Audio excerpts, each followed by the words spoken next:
দুষ্কৃতিকারীরা যেন কোনো ধরনের নাশকতামূলক কর্মকাণ্ড সংগঠিত করতে না পারে তার জন্য সতর্ক রয়েছে কোস্টগার্ড। ঈদ পূর্ব ও পরবর্তী সময়ে কোস্টগার্ড ২৪ ঘণ্টা সার্বিক নিরাপত্তার দায়িত্বে থাকবে বলে জানান বাহিনীর বিএন লেফটেন্যান্ট তানজিমুল ইসলাম।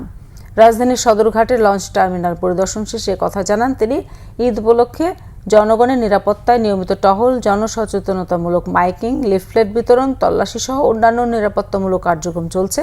চট্টগ্রাম, মোংলা, ভোলা ও ঢাকার বিভিন্ন গুরুত্বপূর্ণ লঞ্চ ঘাটে টহল দেওয়া হচ্ছে।